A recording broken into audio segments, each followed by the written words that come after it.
अस्सलाम वालेकुम dear students. आज हम देखेंगे न्यूक्लिक एसिड चैप्टर है हमारे पास। न्यूक्लिक एसिड जो है बेटा आप लोगों को पता ही है कि न्यूक्लिक एसिड जो है वो मोस्ट इम्पॉर्टेंट बायोमॉलिक्यूल या बायोलॉजिकल मॉलिक्यूल भी आप इसको कह सकते हैं, जो है हमारे पास ये मौजूद है। बाकी जैसे कि हमारे पास कार्बोहाइड्रेट है, प्रोटीन है, इसके अलावा हमारे पास एंजाइम्स हैं। ठीक है, तो सबसे ज़्यादा इम्पॉर्टेंट जो हमारे पास इस वक्त बायोलॉजिकल मॉलिक्यूल है वो न्यूक्लिक एसिड है।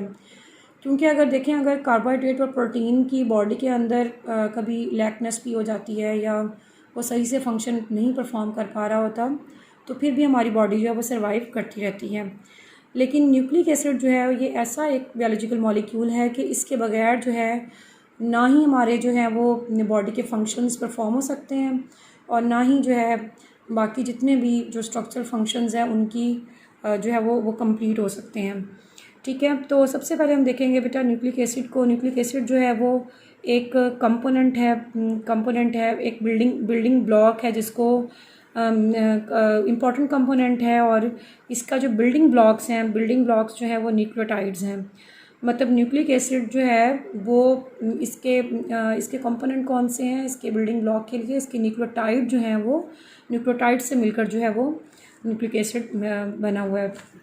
अच्छा, सबसे पहले हम इसकी देखेंगे कंपोजिशन में हम देखेंगे कि न्यूक्लियोटाइड्स जो हैं वो कैसे मिलकर बने हुए हैं। Macromolecule that exist as polymer called polynucleotide. Polymer कहते हैं कि बहुत सारे जब न्यूक्लियोटाइड्स आपस में मिलेंगे तो वो क्या बनाएंगे, वो पॉलीन्यूक्लियोटाइड बनाएंगे। ठीक है, और ज़्यादा डेफिनेटली जब पॉलीन्यूक्लियोटाइड होगा तो हम उसको क्या कहेंगे, माइक्रो नहीं कहेंगे, हम उसको मैक्रोमोलिक्यूल कहेंगे। इसी वजह से यहाँ पे जो बात आ रही है, जो इसकी स्टेटमेंट आ रही है वो यही है कि macromolecule that exist as polymer called polynucleotide. मतलब कि पॉलीमर है, मतलब कि लॉन्ग, जब बहुत सारे न्यूक्लियोटाइड्स आपस में मिलकर एक लॉन्ग चेन बनाएंगे तो उसको हम क्या कहेंगे, उसको हम पॉलीन्यूक्लियोटाइड कहेंगे। ठीक है, अच्छा, और इसका जो सबसे, ये तो पॉलीमर है, पॉलीमर मीन्स के बहुत सारे। ठीक है, और इसका जो सबसे स्मॉलेस्ट यूनिट है, जो बिल्डिंग यूनिट है, जो स्मॉलेस्ट यूनिट है, उसको हम वो किस चीज़ पे डिपेंड करता है, वो करता है मोनोमर। मतलब उसको हम क्या कहेंगे, मोनोमर। पॉलीमर मतलब कि बहुत सारे जो है न्यूक्लियोटाइड्स जब आपस में जुड़ते हैं तो पॉलीन्यूक्लियोटाइड कहेंगे। और उसका जब एक सिंगल जो स्मॉलेस्ट यूनिट है उसको हम मोनोमर कहेंगे, वो मोनोमर जो कहलाएगा, उसको हम कहेंगे कॉल्ड न्यूक्लियोटाइड। तो ये इसकी कंपोजिशन है। ठीक है, अच्छा, उसके बाद है न्यूक्लियोटाइड के अंदर, जब हम न्यूक्लियोटाइड की बात करते हैं तो न्यूक्लियोटाइड के अंदर हमारे पास दो चीज़ें आती हैं। एक हमारे पास आता है डीएनए यानी डीऑक्सीरिबोन्यूक्लिक एसिड, और एक आता है आरएनए यानी रिबोन्यूक्लिक एसिड। ठीक है, अच्छा, न्यूक्लियोटाइड जो है, न्यूक्लियोटाइड में क्या, हम न्यूक्लियोटाइड को कहते हैं कंपोज्ड ऑफ 3 पार्ट्स। न्यूक्लियोटाइड बहुत ही इम्पॉर्टेंट एक बिल्डिंग यूनिट है जो कि न्यूक्लिक एसिड की कंस्ट्रक्शन में और इसकी फंक्शन में बहुत इंपॉर्टेंट रोल प्ले करता है। न्यूक्लियोटाइड की हम कंपोजिशन देखेंगे, इसके 3 पार्ट्स हैं। 3 पार्ट्स में हम देखेंगे, इसके पास सबसे पहले हमारे पास जो है वो पेंटोज शुगर आता है। पेंटोज शुगर जो है इसमें इसके बाद है नाइट्रोजन बेसिस आती हैं, नाइट्रोजन बेसिस जो हैं। अच्छा, उसके बाद वन और मोर जो है हमारे पास आता है फॉस्फेट ग्रुप। वन और मोर फॉस्फेट ग्रुप जो है इसमें यानी एक या एक से ज़्यादा जो हैं वो फॉस्फेट ग्रुप हो सकते हैं। तो इनको हम कहेंगे कि ये हमारे पास 3 जो हैं कंपोनेंट्स हैं, pentose sugar, nitrogen bases, one और मोर फॉस्फेट ग्रुप। ठीक है, अच्छा, अब जो न्यूक्लियोटाइड फॉस्फेट ग्रुप के बगैर होगा, यानी उसमें फॉस्फेट ग्रुप नहीं होगा, उसको हम क्या कहेंगे, उसको हम कहेंगे nucleotide without any phosphate group is called nucleoside. मतलब कि हम उसको कहेंगे कि ये एक इसकी टर्म भी है, न्यूक्लियोटाइड और न्यूक्लियोसाइड, यानी जो फॉस्फेट ग्रुप के बगैर होगा उसको हम न्यूक्लियोसाइड कहेंगे, और जो फॉस्फेट ग्रुप के साथ होगा वो होगा न्यूक्लियोटाइड। ठीक है, अच्छा, उसके बाद है इसके बाद हम आते हैं कंपोनेंट्स ऑफ न्यूक्लियोटाइड में। सबसे पहले हम देखेंगे पेंटोज शुगर को। पेंटोज शुगर जो है ये एक इसमें हमारे पास 2 चीज़ें आती हैं। एक आता है राइबोज शुगर, ठीक है, एक आती है डीऑक्सीराइबोज शुगर। बेसिकली जो पेंटोज शुगर है ये पेंटा से है। पेंटा का मतलब होता है 5, यानी कि इसमें 5 जो है हमारे पास शुगर्स बनेंगी, 5 कार्बन शुगर बनेगी। ठीक है, अगर हम इसको आरएनए में देखेंगे तो ये हमारे पास राइबोस कहलाएगा। ठीक है, राइबोस शुगर इसको हम कहेंगे। और अगर ये हमारे पास आता है डीएनए में, तो डीएनए में हम इसको कहेंगे डीऑक्सीराइबोस शुगर। ठीक है, इसका हम स्ट्रक्चर देखते हैं कि देखिए हमारे पास इसका 1 2 3 4 और 5 हमारे पास कार्बन्स हैं। ठीक है, हम यहाँ से जो है कार्बन नंबर, यहाँ पे ऑक्सीजन आएगी। ठीक है, और इसके बाद जो हमारे पास डेफिनेटली हाइड्रोजन और हाइड्रोक्सल ग्रुप्स भी हम लगाएंगे, हाइड्रोजन हाइड्रोक्सल। फिर इधर भी हमारे पास जो है वो आएगा हाइड्रोजन और हाइड्रोक्सल ग्रुप आएगा। उसके बाद यहाँ पे CH2 लगेगा। यहाँ पे हमारे पास दोनों पे हाइड्रोजन ऊपर होते हैं और हाइड्रोक्सल नीचे होते हैं। तो कार्बन नंबर 1 जो है हम यहाँ से गिनना शुरू करेंगे। कार्बन नंबर 1 ये है, कार्बन नंबर 2 जो है वो ये है, कार्बन नंबर 3 ये है, कार्बन नंबर 4 ये है, और कार्बन नंबर जो है वो ये है, कार्बन नंबर 5 जो है वो ये है। कार्बन नंबर 5 जो है बेसिकली वो स्ट्रक्चर के बैक साइड पे लगी हुई होती है, बैक साइड पे लगी हुई होती है, इसलिए इसको जो है हम इस तरह से ऊपर करके लिखते हैं। ठीक है, कार्बन नंबर 1 जो हमारे पास ट्राइबोस शुगर होती है वो इसी तरह से इसकी जो है स्ट्रक्चर जो है वो इसका बनता है। लेकिन जब हम डीऑक्सीराइबोस शुगर को देखते हैं तो डीऑक्सीराइबोस शुगर के अंदर क्या होता है कि बाकी सारा स्ट्रक्चर जो है वो वैसे ही होता है, लेकिन जस्ट ये होता है कि कार्बन नंबर 2 के ऊपर जो है वो ऑक्सीजन जो है वो रिमूवल होती है, ऑक्सीजन जो है वो रिमूव हो जाती है। ऑक्सीजन रिमूव होने की वजह से क्या होता है कि ये डीऑक्सीराइबोस शुगर बन जाती है। डीऑक्सी का मतलब है, डीऑक्सी का मतलब यानी ऑक्सीजन को रिमूव करना। ठीक है, अगर इस तरह से कहेंगे तो ये राइबोस शुगर होगी, और अगर उसमें से कार्बन नंबर 2 के ऊपर हम ऑक्सीजन रिमूव कर देंगे तो डीऑक्सीराइबोस शुगर कहलाएगी। ठीक है, अच्छा अब इसमें इसी तरह से ये देखें कि हमारे पास जो प्राइमर्स चलते हैं वो 5 प्राइम टू 3 प्राइम की तरफ मूव कर रहे होते हैं। यहाँ पे हमारे पास ये 5 प्राइम और 3 प्राइम आएगा, और यहाँ पे भी हमारे पास ये 5 प्राइम और 3 प्राइम आएगा। इस तरह से कि इनकी डायरेक्शन जो है वो चल रही होती है। ठीक है, उसके बाद है हमारे पास फास्फोरिक एसिड। फास्फोरिक एसिड जो है ये बेसिकली लिंकेज डेवलप करता है, और स्पेशली ईस्टर लिंकेज डेवलप करने में हेल्पफुल करता है न्यूक्लियोटाइड्स के दरमियान। फास्फोरिक एसिड को हम देखेंगे। फास्फोरिक एसिड कहता है कि it is responsible for the development of Easter linkage between 2 nucleotides. Phosphoric acid जो है ये 2 न्यूक्लियोटाइड्स के दरमियान ईस्टर लिंकेज को डेवलप करने में जो है वो हेल्प करता है। ठीक है, ईस्टर लिंकेज यानी कि डेफिनेटली जब हम फास्फोरिक एसिड की बात करेंगे तो उसमें फास्फोडाई ईस्टर बॉन्ड जो है वो आएगा। ठीक है, इसमें हमारे पास सबसे पहले आता है charge on RNA and DNA, negative charge due to phosphoric acid. जब हम बात करते हैं यानी कि डीऑक्सी रिबोन्यूक्लिक एसिड और रिबोन्यूक्लिक एसिड, तो न्यूक्लिक एसिड जो है इसका जो एसिडिक करैक्टर है ये फास्फोरिक एसिड की वजह से होता है, और डेफिनेटली ये न्यूक्लियस के अंदर प्रेजेंट होता है और ये एसिडिक नेचर का होता है, तो इस वजह से हम इसको न्यूक्लिक एसिड कहते हैं। और ये क्यों होता है ये आगे चल के देखते हैं हम। It has acidic nature, that's why DNA and RNA called nucleic acid. इस वजह से हम इसको, क्योंकि ये एसिडिक नेचर का होता है, इस वजह से हम इसको डीएनए और आरएनए को हम जो है वो कहते हैं कि ये इस न्यूक्लिक एसिड कहते हैं। ठीक है, जैसे कि हमारे पास PO4 है।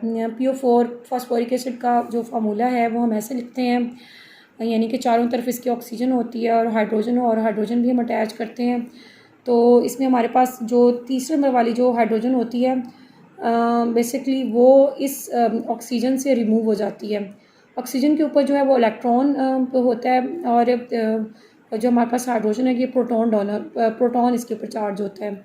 लेकिन ये वाली जो हाइड्रोजन है ये ऑक्सीजन से रिमूव हो जाती है, और हमारे पास जो है ऑक्सीजन जो है उसके ऊपर नेगेटिव चार्ज रह जाता है।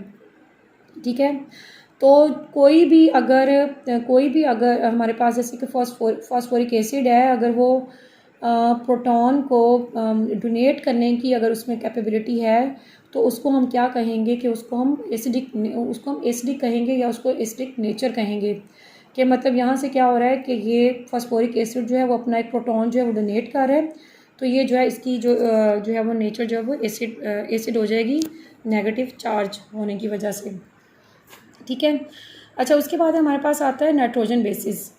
नाइट्रोजन बेसिस, अच्छा इसमें हमने पीछे जो है वो फास्फोरिक एसिड को देखा। फास्फोरिक एसिड जो है बेसिकली ये दो न्यूक्लियोटाइड्स के दरमियान दो न्यूक्लियोटाइड्स को जोड़े रखने में या उनकी जो है डीएनए और आरएनए की जो बैकबोन जो स्ट्रक्चर होता है उसको डेवलप करने में हेल्प करता है। यानी कि जब आप स्ट्रक्चर देखते हैं उसका डीएनए का डबल स्टैंडर्ड, तो स्टार्ट में भी फास्फोरिक एसिड अटैच होता है और उसके एंड पे भी फास्फोरिक एसिड अटैच होता है। तो इस तरह से हम कह सकते हैं कि ये डीएनए और आरएनए की जो बैकबोन होती है, जो उसका स्ट्रक्चर होता है, उसको लिंक करने में, उसको जोड़े रखने में और दो न्यूक्लियोटाइड को आपस में जोड़े रखने में हेल्प करता है। ठीक है। अच्छा, उसके बाद है नाइट्रोजन बेसिस। नाइट्रोजन बेसिस जो है each nitrogen bases contain 1 or 2 rings that include nitrogen atoms. ठीक है। नाइट्रोजन बेसिस जो है इसके अंदर एक या एक से ज़्यादा रिंग हो सकते हैं, मतलब या एक रिंग होंगे या दो रिंग हो सकते हैं, जिनको हम नाइट्रोजन और इसके अंदर जो है वो आपको नाइट्रोजन एटम्स जो हैं इन रिंग्स के अंदर मिलेंगे। हाइड्रोजन नाइट्रोजन की जो है वो बॉन्डिंग आपको मिलेगी। ठीक है। इसके अलावा प्यूरीन, अच्छा इसमें दो हमारे पास इसकी टाइप्स हैं। There are 2 types of nitrogen bases हैं। एक हमारे पास प्यूरीन है और एक पैरामिडीन है। प्यूरीन जो है वो लार्जर डबल रिंग है, ये स्ट्रक्चर है। ठीक है। इसमें हमारे पास एडेनिन और ग्वानिन आ जाता है। एडेनिन और ग्वानिन जो है ये बेटा प्यूरीन जो है ये एडिन और ग्वानिन जो इसमें दो रिंग होते हैं। ठीक है। ये दो रिंग से मिलकर बनता है, यानी एक रिंग जो होता है वो 6 रिंग पे होता है और जो दूसरा रिंग होता है वो उसमें 5 रिंग होते हैं, वो 6 रिंग के साथ जुड़ा हुआ होता है। ठीक है। एडेनिन और ग्वानिन में दो रिंग होते हैं, इसलिए हम इसको प्यूरीन कहते हैं। और ये डबल लार्जर ये लार्जर होता है, लार्जर डबल रिंग स्ट्रक्चर इसको कहेंगे। जो पैरामिडीन है, पैरामिडीन जो है ये सिंगल रिंग स्ट्रक्चर होता है। इसमें थायामीन, साइटोसिन और यूरासेल होते हैं। ये तीनों जो है ये एक ही रिंग से मिलकर बने हुए होते हैं। और मैंने आपको शुरू में बताया कि ये इनमें नाइट्रोजन एटम ज़्यादा होते हैं, हाइड्रोजन नाइट्रोजन की बॉन्डिंग इनमें होती है। ठीक है। और इसमें हमारे पास जो एडेनिन है, ग्वानिन है, साइटोसिन और थायामीन, ये 4 जो हैं ये हमारे पास यूज़ होते हैं डीएनए के अंदर। ये चारों बेसिस आती हैं। और जबकि जो एडेनिन, ग्वानिन, साइटोसिन और यूरासेल जो हैं ये चारों बेसिस जो हैं वो आरएनए के अंदर आती हैं। ठीक है। अच्छा, उसके बाद जो है हमारे पास आता है, अब ये देखिए इसमें हमारे पास मैंने आपको रिंग्स भी बनाकर दिखाए हैं। ये हमारे पास प्यूरीन है। प्यूरीन का ये ऐसा स्ट्रक्चर बनता है, ये 5 यानी एक साइड से बिल्कुल ये बेंजीन रिंग की तरह होती है एक, और जो दूसरा है वो 5 रिंग होता है, यानी 1 2 3 4 5, और जो इसका 5वां रिंग होता है वो इसके साथ जुड़ा हुआ होता है। और ये नाइट्रोजन हाइड्रोजन की बॉन्डिंग है। और जो पैरामिडीन है ये एक ही जो है वो रिंग बनाता है। ठीक है। और इसको हम कहते हैं कि अरोमेट्रिक हेट्रोसाइक्लिक रिंग है, या पैरामिडीन को हम कहते हैं कि ये same as like benzene ring की तरह होता है। ठीक है। अच्छा, उसके बाद है types of nucleotide. Types of nucleotide के अंदर हम देखेंगे इसकी 3 टाइप्स हैं। मोनोन्यूक्लियोटाइड है, डाई न्यूक्लियोटाइड है। जो मोनोन्यूक्लियोटाइड है उसमें एक ही मतलब कि न्यूक्लियोटाइड का बनता है structure, composed of 1 nucleotide unit, यानी कि इसमें यूनिट की हम बात कर रहे हैं कि एक न्यूक्लियोटाइड का यूनिट बनता है। इसमें हमारे पास आ जाता है, इसकी एग्जांपल्स जो हैं वो एडिनोसिन मोनोफॉस्फेट है यानी कि एएमपी, एडिनोसिन डाइफॉस्फेट है, एडिनोसिन डाइफॉस्फेट एडीपी, और एडिनोसिन ट्राइफॉस्फेट है यानी कि एटीपी। अब एटीपी का आपको पता है कि ये एक एनर्जी करेंसी सेल है, एक यूनिट है, एनर्जी यूनिट है ये। ठीक है। उसके बाद जो है वो डाई न्यूक्लियोटाइड है। डाई न्यूक्लियोटाइड में हमारे पास आ जाता है कंपोज्ड ऑफ 2 न्यूक्लियोटाइड यूनिट्स, यानी कि ये 2 न्यूक्लियोटाइड यूनिट से मिलकर बना है। एनएडी है, निकोटाइनामाइड एडिनन डाई न्यूक्लियोटाइड है, एनएडी इसका होगा। और एनएडी आपको पता है कि ये कोएंजाइम या कोफैक्टर के तौर पर काम करता है। ये आपने जो है इसको रेस्पिरेशन और स्पेशली इलेक्ट्रॉन ट्रांसपोर्ट चेन के अंदर देखा होगा कि ये एनर्जी को एक जगह से दूसरी जगह लेके जाने में हेल्प करता है। यानी एनर्जी जो है रिसीवर भी है और एनर्जी टेकर भी है, यानी कि एनर्जी रिसीव भी करता है और एनर्जी को एक जगह से दूसरी जगह पहुंचाने में भी काम करता है। अच्छा, अब हम इसकी देखेंगे कि इसकी जो तीसरी टाइप है, यानी कि जो हमारे पास पॉलीन्यूक्लियोटाइड है। पॉलीन्यूक्लियोटाइड जो है वो उसमें बहुत सारे न्यूक्लियोटाइड्स के यूनिट आ जाते हैं। इसकी एग्जांपल जो है वो डीएनए है और आरएनए है। ठीक है, आपको पता ही है कि डीएनए और आरएनए दोनों जो है बहुत सारे जब न्यूक्लियोटाइड्स आपस में मिलते हैं तो वो डीएनए जो है वो डबल स्टैंडर्ड स्ट्रक्चर बनता है और आरएनए जो है वो सिंगल स्टैंडर्ड स्ट्रक्चर बनता है। इसमें जो हमारे पास इसका जो न्यूक्लियोटाइड का जो स्ट्रक्चर है, इस तरफ जो है वो फॉस्फेट ग्रुप होता है। ठीक है, इस तरफ फॉस्फेट अटैच होती है, दरमियान में हमारे पास ये राइबोज शुगर है। इस तरफ जो है हमारे पास ये होती है नाइट्रोजनस बेस। ठीक है, अब नाइट्रोजनस बेस कोई भी हो सकती है, सिंगल रिंग वाली भी हो सकती है और डबल रिंग वाली भी हो सकती है। तो ये हमारे पास न्यूक्लियोटाइड का जो स्ट्रक्चर है वो ऐसे बनता है। ये हमारा आज का न्यूक्लिक एसिड का इंट्रोडक्शन और उसका जो है उसके हमने न्यूक्लियोटाइड के जो है वो सारे कंपोनेंट्स देखे हैं।